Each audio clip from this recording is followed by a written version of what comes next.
BMC news live കൊച്ചിയിലേക്ക് സ്വാഗതം. ഈ വാർത്തകൾ നിങ്ങൾക്കായി അവതരിപ്പിക്കുന്നത് Lutech solar solutions, powered by Mayil food stuffs, Mookkannoor, city tower, city wear and city shoes, Angamaly and Cochin Kalabhavan Angamaly franchise. ഖത്തറിന് പിന്നാലെ യമനിലും ഇസ്രായേൽ ആക്രമണം. 35 പേർ കൊല്ലപ്പെട്ടു, 130 പേർക്ക് പരിക്ക്.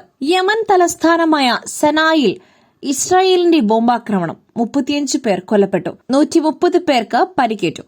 വടക്കൻ പ്രവിശ്യയായ അൽ ജൌഫിലാണ് ആക്രമണം നടന്നത്.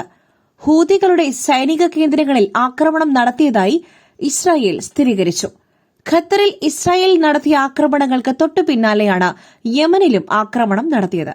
ഹൂതി കേന്ദ്രങ്ങൾ മാത്രമാണ് ലക്ഷ്യമിട്ടതെന്നാണ് ഇസ്രായേൽ വാദമെങ്കിലും റെസിഡൻഷ്യൽ ഏരിയകളിൽ ആക്രമണം നടന്നതായും സാധാരണക്കാർ ഉൾപ്പെടെ കൊല്ലപ്പെട്ടതായും യമൻ ഭരണകൂടം ആരോപണം ഉന്നയിക്കുന്നുണ്ട്. അൽ ജാഫിന്റെ തലസ്ഥാനമായ അൽ ഹസ്നിലെ ഒരു സർക്കാർ സ്ഥാപനത്തിലും സനയുടെ തെക്ക് പടിഞ്ഞാറുള്ള 60-ാം സ്ട്രീറ്റിലെ ഒരു മെഡിക്കൽ ഫെസിലിറ്റിക്ക് നേരെയും ആക്രമണം നടന്നെന്നും യമൻ ഉദ്യോഗസ്ഥരെ ഉദ്ധരിച്ചുകൊണ്ട് അൽ ജസീറ റിപ്പോർട്ട് ചെയ്യുന്നു. അമീബിക് മസ്തിഷ്ക ജ്വരം ബാധിച്ച് സംസ്ഥാനത്ത് ഒരു മരണം കൂടി. ഒരു മാസത്തിനിടെ 6 മരണം. സംസ്ഥാനത്ത് അമീബിക് മസ്തിഷ്ക ജ്വരം ബാധിച്ച ഒരാൾ കൂടി മരിച്ചു. മലപ്പുറം ചേലേമ്പ്ര സ്വദേശി ഷാജിയാണ് കോഴിക്കോട് മെഡിക്കൽ കോളേജ് ആശുപത്രിയിൽ ചികിത്സയിലിരിക്കെ മരിച്ചത്.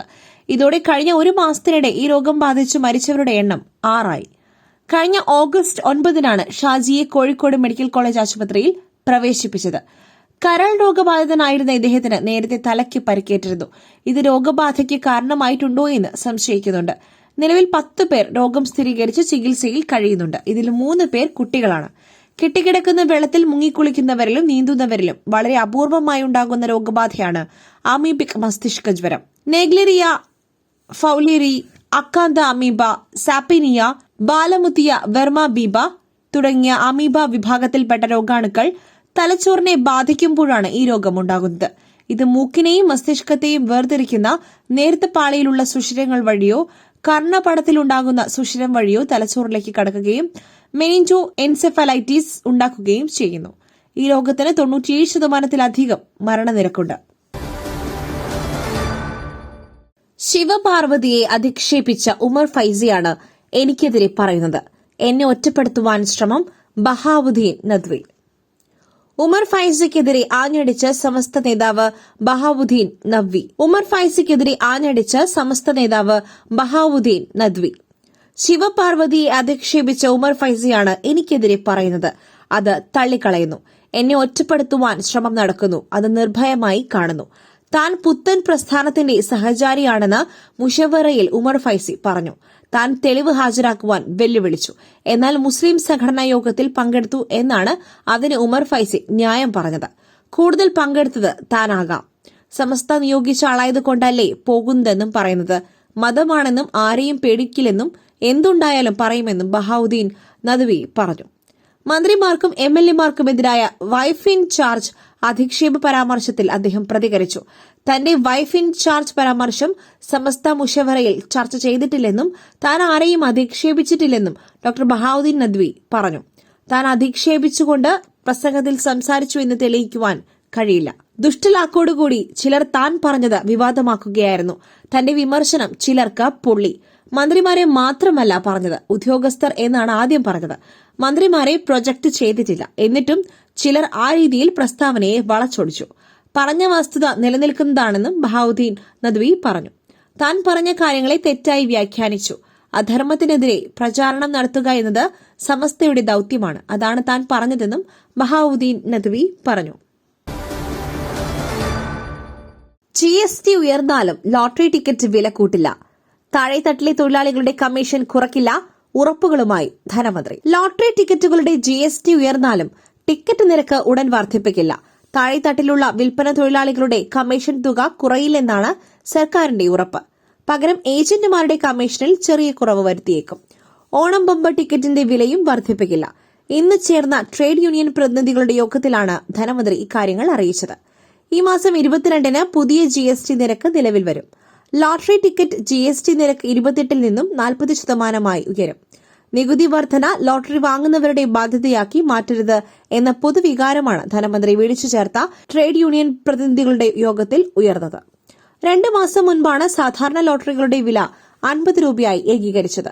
ഇനിയും ഉടൻ തുക വർദ്ധിപ്പിക്കരുതെന്ന് യോഗത്തിൽ ആവശ്യമായിരുന്നു. ഈ ആവശ്യം ധനമന്ത്രി അംഗീകരിച്ചു. എന്നാൽ ലോട്ടറി ടിക്കറ്റ് വില 50 രൂപ ആക്കിയപ്പോൾ ഏജന്റുമാർക്ക് നിശ്ചിത ശതമാനം കമ്മീഷൻ ഉയർന്നിരുന്നു. ഇത് വെട്ടിക്കുറയ്ക്കുവാനാണ് ആലോചന.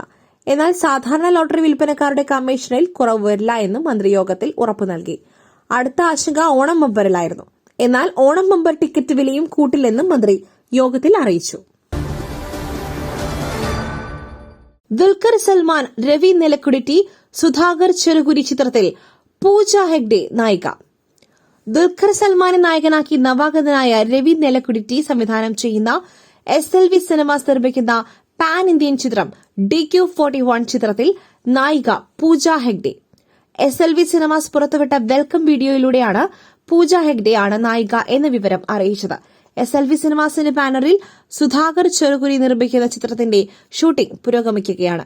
SLV സിനിമാസ് നിർമ്മിക്കുന്ന 10ാമത്തെ ചിത്രമാണിത്. ഹൈദരാബാദിൽ നടന്ന പൂജ ചടങ്ങോടെ ആരംഭിച്ച ചിത്രത്തിന്റെ ആദ്യ ക്ലാപ്പ് അടിച്ചത് നാനിയാണ്. വമ്പൻ ബജറ്റിൽ ഉയർന്ന സാങ്കേതിക നിലവാരത്തിൽ ഒരുക്കുന്ന ഈ ചിത്രം പരിചയസമ്പന്നരായ അഭിനേതാക്കളുടെയും സാങ്കേതിക വിദഗ്ധരുടെയും ഒരു മികച്ച നിരയാണ് ഒരുക്കുന്നത്. തെലുങ്ക്, മലയാളം, ഹിന്ദി, കന്നഡ, തമിഴ് ഭാഷകളിൽ പാൻ ഇന്ത്യൻ റിലീസായാണ് ചിത്രം ഒരുക്കുന്നത്. രചന, സംവിധാനം രവി നെലക്കുടിറ്റി, നിർമ്മാതാവ് Sudhakar Cherukuri, banner SLV cinemas, സഹനിർമ്മാതാവ് ഗോപിചന്ദ് ഇന്നാമുറി, CEO വിജയകുമാർ ചഗന്തി, സംഗീതം GV പ്രകാശ് കുമാർ, ഛായാഗ്രഹണം Anay Om Goswami, production designer Avinash Kolla, marketing first show PRO Shabari. പുട്ടു രുചികരമാവണമെങ്കിൽ മയിലിന്റെ പുട്ടുപൊടി തന്നെ വേണം. അതിന് ചെമ്പാപ്പുട്ടാണെങ്കിലും അങ്ങനെ തന്നെ. മയിൽ റൈസ് ആൻഡ് ഫുഡ് പ്രൊഡക്ട്സ്, ശ്രേഷ്ഠം സമ്പുഷ്ടം. പാർവതിയുടെ ആദ്യ പോലീസ് വേഷം, പ്രഥമ ദൃഷ്ട്യാ കുറ്റക്കാർ ടൈറ്റിൽ പോസ്റ്റർ പുറത്തിറങ്ങി. പാർവതി തിരുവോത്ത് ആദ്യമായി പോലീസ് വേഷത്തിലെത്തുന്ന ചിത്രം പ്രഥമ ദൃഷ്ട്യാ കുറ്റക്കാരന്റെ ടൈറ്റിൽ പോസ്റ്റർ പുറത്തിറങ്ങി. 11 ഐക്കൺസിന്റെ ബാനറിൽ അർജുൻ സെൽവ നിർമ്മിച്ച് ഷഹദ് സംവിധാനം ചെയ്യുന്ന ചിത്രമാണിത്.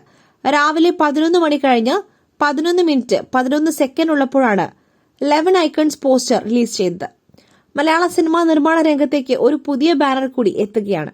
ബാനറിന്റെ പേരിലെ പുതുമ പോലെ തന്നെ വ്യത്യസ്തതയാർന്ന ചിത്രമായിരിക്കും പ്രഥമ ദൃഷ്ട്യാ കുറ്റക്കാർ. ഒരു ബിഗ് ബഡ്ജറ്റ് സിനിമ പ്രേക്ഷകർക്ക് ഉള്ളൊഴുക്ക് എന്ന സിനിമയ്ക്ക് ശേഷം പാർവതി തിരുവോത്തും, കിഷ്കിന്ധ കാണ്ഡം എന്ന സിനിമയ്ക്ക് ശേഷം വിജയരാഘവനും മാത്യു തോമസും പ്രധാന വേഷത്തിൽ എത്തുന്ന ചിത്രത്തിൽ സിദ്ധാർത്ഥ് ഭരതൻ, ഉണ്ണിമായ, അസീസ് നെടുമങ്ങാട് തുടങ്ങിയവർക്കൊപ്പം മലയാളത്തിലെയും തമിഴിലെയും പ്രശസ്ത താരങ്ങൾ കൂടി അണിചേരും. ഒരു ഗംഭീര താരനിര തന്നെ ചിത്രത്തിലുണ്ടാകും. ഒരു പോലീസ് സ്റ്റേഷന്റെ പശ്ചാത്തലത്തിൽ ഒരുങ്ങുന്ന ഈ ത്രില്ലർ സിനിമയുടെ തിരക്കഥ നിർവഹിക്കുന്നത് PS സുബ്രഹ്മണ്യവും വിജേഷ് തോട്ടിങ്ങലും ചേർന്നാണ്. ലോക എന്ന സിനിമയ്ക്ക് ശേഷം ചമൻ ചാക്കോ എഡിറ്റിംഗും, രേഖാചിത്രം എന്ന സിനിമയ്ക്ക് ശേഷം അപ്പു പ്രഭാകർ ക്യാമറയും, മുജീബ് കിഷ്കിന്ധ കാണ്ഡം, കളങ്കാവൽ എന്നീ ചിത്രങ്ങൾക്ക് ശേഷം മുജീബ് മജീദ് സംഗീതവും നിർവഹിക്കുന്നു. പോലീസിന്റെ ചെയ്തികൾ നാട്ടുകാർ കാണുന്നുണ്ട്, പക്ഷേ റിപ്പോർട്ടിലില്ല. CPI സംസ്ഥാന സമ്മേളനത്തിൽ വിമർശനം. CPI സംസ്ഥാന സമ്മേളനത്തിലെ പൊതുചർച്ചയിൽ പോലീസിനെതിരെ രൂക്ഷ വിമർശനം. പോലീസിനെതിരായ വിമർശനങ്ങൾ റിപ്പോർട്ടിൽ നിന്നും ഒഴിവാക്കിയ പാർട്ടി സംസ്ഥാന നേതൃത്വത്തെയും പ്രതിനിധികൾ കടന്നാക്രമിച്ചു. പോലീസിന്റെ ചെയ്തികൾ നാട്ടുകാർ കാണുന്നുണ്ടെന്നും എന്നിട്ടും ഇതൊന്നും റിപ്പോർട്ടിലില്ലാത്തത് എന്തുകൊണ്ടാണെന്നാണ് പ്രതിനിധികളുടെ ചോദ്യം. CPI ഉയർത്തിക്കൊണ്ടുവന്ന പൂരം കലക്കൽ വിഷയവും ADGP MR അജിത് കുമാറിനെതിരായ വിമർശനങ്ങളും പോലും ഒഴിവാക്കിക്കൊണ്ടുള്ള രാഷ്ട്രീയ റിപ്പോർട്ടാണ് സംസ്ഥാന സമ്മേളനത്തിൽ അവതരിപ്പിച്ചത്. തദ്ദേശ നിയമസഭാ തെരഞ്ഞെടുപ്പ് കാലത്ത് CPIMനെ വെറുപ്പിക്കേണ്ട എന്ന കരുതലായിരുന്നു നേതൃത്വത്തിന്റെ നീക്കം. എന്നാൽ ഈ കരുതലൊന്നും കണക്കിലെടുക്കാതെ പൊതുചർച്ചയിൽ പ്രതിനിധികൾ പോലീസിനെയും നേതൃത്വത്തിനെയും കടന്നാക്രമിച്ചു. പോലീസിന്റെ ചെയ്തികൾ ദൃശ്യങ്ങൾ സഹിതം നാട്ടുകാർ കണ്ടുകൊണ്ടിരിക്കുകയാണ്. എന്നിട്ടും സംസ്ഥാന സമ്മേളനത്തിലെ റിപ്പോർട്ടുകളിൽ ഇത് ഒഴിവാക്കിയത് എന്തുകൊണ്ടാണ് എന്നായിരുന്നു പൊതുചർച്ചയിൽ ഉയർന്ന വിമർശനം. ആരാണ് പോലീസിനെ പിന്തുണയ്ക്കുന്നത്, ആരാണ് ഈ റിപ്പോർട്ട് എഴുതിയത് തുടങ്ങിയ ചോദ്യങ്ങളും പ്രതിനിധികൾ ചർച്ചയിൽ ഉന്നയിച്ചു. ആഭ്യന്തര വകുപ്പ് സർക്കാരിന് കളങ്കമാണ്. പോലീസിനെ നിലയ്ക്ക് നിർത്തുവാൻ ആഭ്യന്തര വകുപ്പിന് കഴിയുന്നില്ലെന്നും വിമർശനമുണ്ട്. സംസ്ഥാന സെക്രട്ടറി ബിനോയ് വിശ്വത്തെയും പ്രതിനിധികൾ രൂക്ഷമായി വിമർശിച്ചു. തെറ്റുകൾക്കെതിരെ ശബ്ദമുയർത്തുന്ന നേതൃത്വം CPIക്കുണ്ടായിരുന്നു. വെളിയം ഭാർഗവനും CK ചന്ദ്രപ്പനും നയിച്ച പാർട്ടിയാണിത് എന്ന് ഓർക്കണം തുടങ്ങിയ പരാമർശങ്ങൾ കൊണ്ടാണ് പ്രതിനിധികൾ ബിനോയ് വിശ്വത്തെ കടന്നാക്രമിച്ചത്. ദേശീയ തലത്തിൽ പാർട്ടിയുടെ ദുർബലാവസ്ഥ ചൂണ്ടിക്കാട്ടി ദേശീയ നേതൃത്വത്തെയും പ്രതിനിധികൾ വിമർശിച്ചു. ദേശീയ തലത്തിൽ സമരങ്ങൾ പോലും ഏറ്റെടുക്കുവാൻ കഴിയാത്ത നേതൃത്വം തികഞ്ഞ പരാജയമാണെന്നായിരുന്നു വിമർശനം. ദേശീയ തലത്തിൽ കോൺഗ്രസിനൊപ്പവും സംസ്ഥാനത്ത് കോൺഗ്രസിനെ എതിർക്കുകയും ചെയ്യുന്ന നിലപാട് സാധാരണക്കാർക്ക് മനസ്സിലാകുന്നില്ലെന്നും പ്രതിനിധികൾ വിമർശിച്ചു. ലോക കേരള സഭയും ആഗോള അയ്യപ്പ സംഗമവും ഇടതു നയത്തിൽ നിന്നുള്ള വ്യതിയാനമാണെന്നും സിപിഐ സംസ്ഥാന സമ്മേളനത്തിൽ വിമർശനമുണ്ട്. ആരാണ് പൌരപ്രമുഖർ എന്ന് ചോദിച്ച പ്രതിനിധികൾ അവർ പുതിയ കാലത്തെ ജന്മികളാണെന്നും പരിഹസിച്ചു. മറ്റൊരു വാർത്തയുമായി കണ്ടുമുട്ടുന്നതുവരെ നന്ദി, നമസ്കാരം.